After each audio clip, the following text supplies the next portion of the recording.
I gave up 3 years ago almost my U.S. citizenship, and people say, "Oh, it's a tax." I paid very little tax overseas, right? And I did it legally. Sound a little Trumpian there. I paid very little, and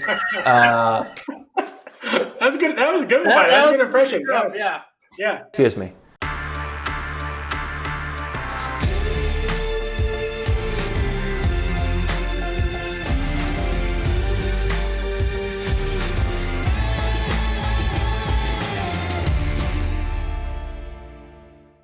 At this point, you're traveling the globe. You're helping people get multiple, citizenship in different countries. I mean, what were maybe some some misconceptions you had at first about traveling the globe or living in certain parts of the country that you think maybe a lot of Americans or just people in general have about because believe it or not, I know some people who don't want to they don't want to get out of the city we're in, let alone the state, let alone the country, right? I mean, there's some people that just don't think on that level because to them it's scary. So, what has your experience been as far as like, hey, you know what? I thought it was going to be this way. Totally wrong.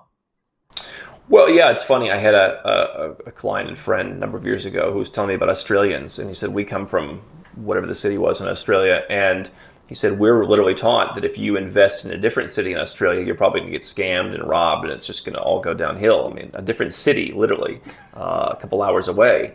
Obviously, there's a lot of misconceptions that I've learned and that I now talk about in the offshore world and how offshore companies work and offshore bank accounts work. It's not about hiding money.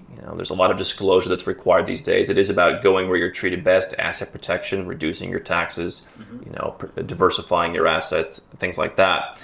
But on just a lifestyle level, the big thing is there is not a great delta in many places between what people call the first world and what people call the third world. I'm here in Malaysia, for example. We've been, this year, obviously travel has been slowed down. And so Malaysia, one of the safest countries in the world right now, I think they did a great job without being overbearing. It's not their culture to be overbearing. And so we've had the chance to travel around now. And you drive on these roads 4 hours outside of the capital city in the middle of nowhere. These are like some of the best roads you've ever seen. I've had people who are in Eastern Europe. They're in Ukraine. They're in Serbia, for example. And they say these are better roads than you'd find in Detroit. They're better roads for sure than you find in Cleveland, in many parts of the United States, and many parts of the Western world. And so obviously every culture is different.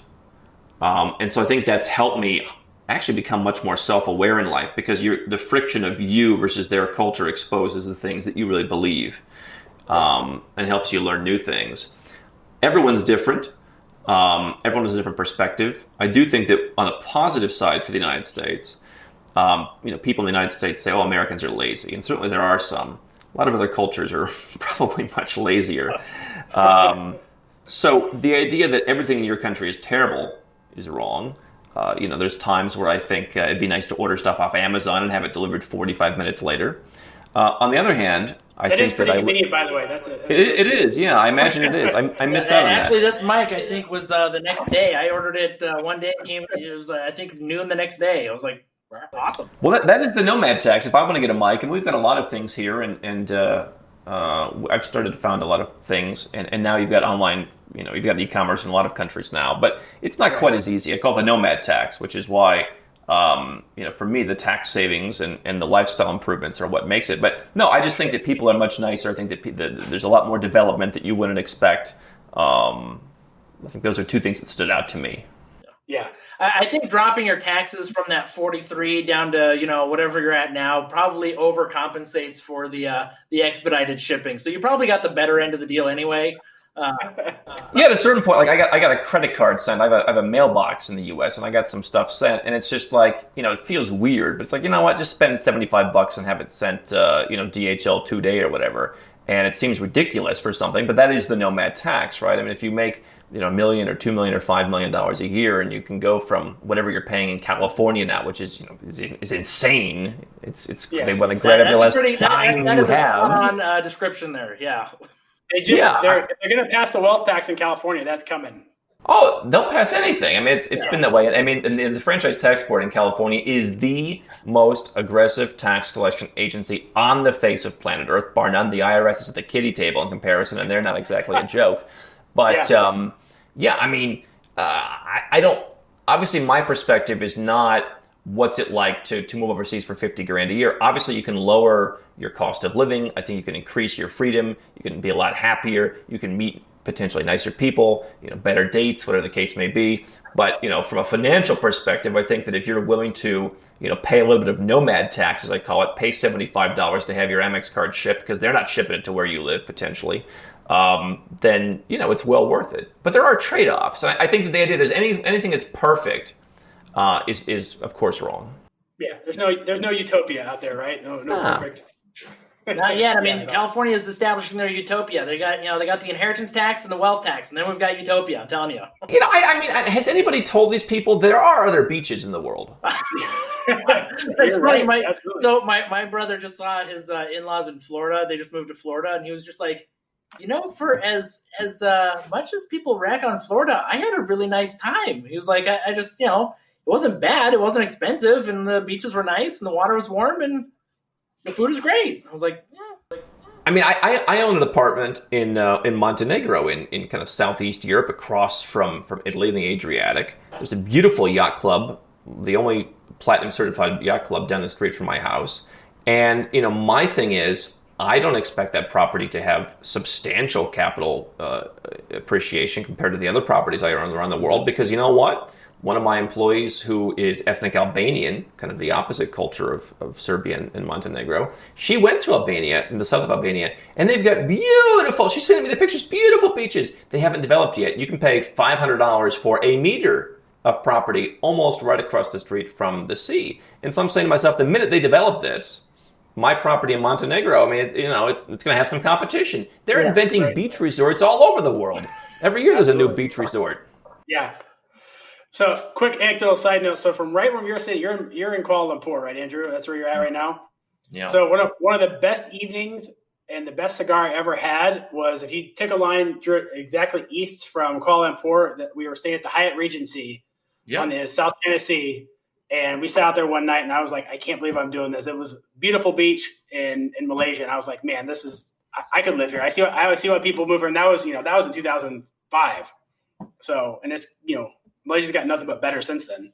I think it's one of the hidden gems, and I always tell the story. I mean, you go back and look at the movie Entrapment from I think it was Entrapment. Yeah, Entrapment from the late '90s with Sean Connery, Catherine Zeta-Jones, and they're scaling the Petronas Towers near my house here, and you look around. It's what they call a kampong. There's still one little area near us called Kampong Baru. They have refused to sell, and they have this old school 100-plus-year-old village. That was the whole city basically back then. Yeah. I was 13 years old. This is when my dad was telling me to go where you're treated best. And now I'm 300 meters, I'm 400 meters away. You can't see the darn things because there's so many big buildings that they developed, as this becomes really wealthier than many European countries if you look at the numbers.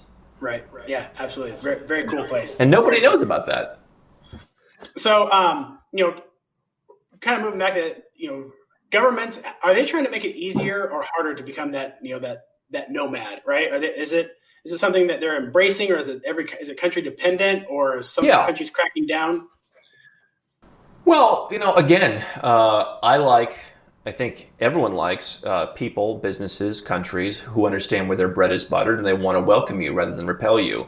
So, Barbados recently has talked about this 1-year visa for people who want to work online, and letting people come and do that, and removing any gray area that was remaining of the fact that you can come and work. Estonia has made certain things. I don't know that they're really had the intended purpose, but they've had a good attitude. Georgia, a country I talk a lot about, has kind of pulled back a little bit, but they still have a 360-day tourist visa policy for most countries. You can come there. So those countries are welcoming. Malaysia is open to pretty much everybody on earth. They're welcoming. You have Western countries that I guess are, Adam Carolla, the comedian, talks about California as kind of being the prom king or the prom queen that we mentioned earlier once they turn 50. And it's like your day in the sun is kind of over, but you're still clinging to the fact, like that's still your thing, is that you were the prom king. You threw the touchdown. You threw the game-winning touchdown. Right. In 1997, you beat the Thunderbirds at high school in a rousing victory. and you're clinging to that. And also, I don't want to be dismissive of anybody, obviously. I mean, but my big thing, just again going back to my background, is are you entitled? And I don't want to deal with entitled people in my life, and I don't want to deal with entitled countries. Obviously, we don't all have to achieve amazing things, and I think that we should have a lot of respect for people who choose to live simple lives. And that's one thing I've learned traveling around the world. Some people just want to live simple lives, and maybe that's better than what we're doing, and we should respect that. But I also think that if you're a country, you have a lot of Western countries that are just like we're in control, and you're going to do what we want. And it's like, you really think, Gavin Newsom, nobody can leave California? And by the way, that's why they have to say, we're going to go back 10 years. Yeah. If you leave, we're going to go back and find you. Yeah, right. People, we've been talking about this. I gave up 3 years ago almost my U.S. citizenship. And people say, oh, it's a tax. I paid very little tax overseas, right? And I did it legally. Sounded a little Trumpian there. I paid very little. And... That's good. That was a good one. That's a good impression. Yeah. Excuse me. But they're going to do. And I said to myself, they're going to go. If you stay a U.S. citizen, with all the new stuff they're going to roll out, they're going to go back retroactively, and they're going to start. I mean, by the way, they did 3 years ago with people who were overseas, and people had to pay some tax retroactively. I said, you're going to see more of this. And now here it is, more of it. They're going to do anything by hook or by crook. And I say to myself, they're living off of the brand name of California. They're living off the brand name of the United States. And here's what it is. They're not even living off of, they're living off of misinformation. It's like a food product that you see the nice shiny ads and everyone eats the food product, but actually it's filled with GMOs and MSG and all kinds of terrible stuff and nobody knows about it. When you go and you talk to people in China, for example, and you say, hey, if you get a green card, you're going to have to pay tax on your worldwide income. That big business in China, it's all on the table for the IRS. No, that can't be possible. No, I understand they tax in the U.S. No, they will tax your business in China if you live there or become a citizen. And nobody believes it. And so these countries are living off of the marketing that it can't be that bad. Yes, it is. And so I think that the countries that have the brand name, they are using it. Western countries, I think, are much more judgmental about it. Countries like Singapore, where they don't really care, they're just raising their prices. Oh, you want to immigrate here? Now it's $5 million. Why not? But fine, come on in. You're from Afghanistan. You have $5 million. All right, you look clean. Okay, let's go. But the Western countries have become very judgy about it, and it really just is. Oh, you don't like it? To me, oh, you're a traitor. Great, get the hell out. I think honest feedback is always valuable. Stupid feedback is not valuable, but honest feedback of, here's what's not working for me. They're just going to, buy votes. Yeah. Well, I mean, just as a... I don't want you to think I get carried away, though. No. We've been talking about this for a while, but, California is going to add on the death tax. The inheritance tax is coming in California. And it's going to be $3.5 million, $3.5 million. Everything over that is taxable. And 40%. When they did the initial rollout, we did, do what most people did, don't do and actually read what it said. And it wasn't even like, hey, we're going to fund this project. It was to develop another government group to then monitor another level of inequality. Right. So I was like, you're literally going to, they called it it was inheritance inequality. They're like, we're going to solve the inheritance inequality by taxing it at, the inheritance at 40% and putting in a group to see where inheritance should go. And then from the fund, we'll try and channel money there. And I was like, sounds like we'll make it as we go along. Pensions. Well, and that too. Listen, human beings are human beings, and certainly there's jealousy everywhere in the world, but I think that some of the cultures that I enjoy spending time in, there perhaps is less of this jealousy. You look at the federal income tax that came in a little over 100 years ago, 3%, and everyone said, okay, we can all handle 3%, and now look at where it is today. I think that any of these things are the camel's nose under the tent. And so, it's just for guys for 30 million. Really, how long do you think that's going to last? Really? Because those guys are going to call me, and right, absolutely, you're right. They leave, absolutely. Yeah. No, so, listen. I don't know how California still has 42 million people living in it. I lived in California for 7 months. One of my first big radio gigs. But I met so many people. I remember moving and I was I was young, so I'm trying to extract every dollar kind of stupidly. And I was selling my refrigerator. And I remember I'm still Facebook friends with this woman who bought my refrigerator in 2007. And they're still trying to move out of California, and they just can't get ahead. But I don't know, if you're a wealthy person in California, my goodness, what's your excuse? Yeah. Absolutely. They're leaving in droves. Yeah, they are. And when you look at the data of who's moving in and who's moving out, it's going to accelerate. Because there is a bunch of people. That's why it seems like America, or not America, but California is kind of staying, even. But really, there's a ton of people coming in, and they're all the people who are not going to be contributing to this, right? They're the ones that are going to be more extractors, and all the people with the money are moving out. So I think the problem is going to get accelerated here pretty quick. Yeah, I think we can talk about this for another 45 minutes. But hey, Mark, let's go ahead and kind of wrap up this episode kind of here. We got a couple of last questions for Andrew. Yeah, I'm bummed. I was going to say, if you're ever in California, I'd love to get a beer or something, but I don't think that's ever going to happen. I don't know if they want me in California. We'll come to Malaysia and get a beer there. You can do that. It's probably a lot easier. We'll do something better. We'll meet in Singapore, and we'll go. We'll go to the oh my gosh, this famous bar in Singapore and get a Singapore sling at the Long Bar at Raffles Hotel. There we go. That'd be more fun. Quick, we'll do a couple last questions here, or just the last question here, which was, for anyone, obviously you speak to a lot of wealthy people on how to be more tax savvy and smart and everything, but they're the people who've already made it.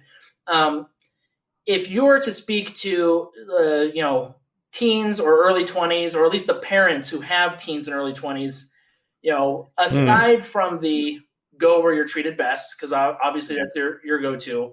What part, what worldly wisdom or not worldly wisdom, but just entrepreneurial wisdom do you have for those listeners? Well, I think it is go where you're treated best. And I think if you apply that to everything in your life, it's not a financial saying. Ask yourself, if you're in a relationship, if you're dating in a certain culture, is this where I'm treated best? Ask yourself, if you're in university, is this where I'm treated best? And so my advice would be to, if I'm a teenager, I've often said, the idea that you're going to pay Harvard, $62,000 a year, whatever it is, you could live for a fraction of that and send your kids on a whirlwind tour, perhaps not at this given moment, but on a whirlwind tour. I spent a lot of time in Cambodia. I found Cambodia one of the most fascinating markets in Asia. It's probably one of the few very investable markets left in Asia that's available to foreigners, and has a lot of potential still. And you just will trip over business ideas there. There were a couple guys in Cambodia a while back. They started a coffee shop called Brown Coffee. And now Starbucks has to come and kneel to them, and Costa Coffee has to come and kneel to them. And you have the best Starbucks, one of the best Starbucks, in my opinion, in the world, in BKK1 in Phnom Penh, because you had these guys who had the simple idea of, let's start a coffee shop. There was another guy who started, I think it's called Blue Pumpkin, little ice cream shop, little ice cream stand, that I believe started near the Angkor Wat temple complex. It expanded all over the country. The guy has a multi-million-dollar ice cream business. You can't do that right now in the U.S. You're not going to compete with Dairy Queen. Maybe there's some niche you can get into, but everybody's doing the same things. And so I would send my kids on a whirlwind tour of looking at all the different places. And I would probably go, if I'm a young person, I would not be doing what I'm doing, which is being in Malaysia, for example, which in my opinion is the middle. Singapore to me is needlessly expensive. I'll bank there, I'll store wealth there, but I don't need it. It's not quite enough freedom. It's needlessly expensive. I don't want to spend $3 million in an apartment in one place. But anyway, I wouldn't even go to Malaysia. I would go to the Cambodias. I would go to places in Africa. I would go to the Bolivias. I would go to places that are on nobody's radar, and I would find the opportunities. And you can do that for a fraction of whatever you're paying at university. And I can promise you're going to learn a lot more about how the world works, and you're going to see the real world in action in a way that you'll never see in university. And that's what I would probably recommend.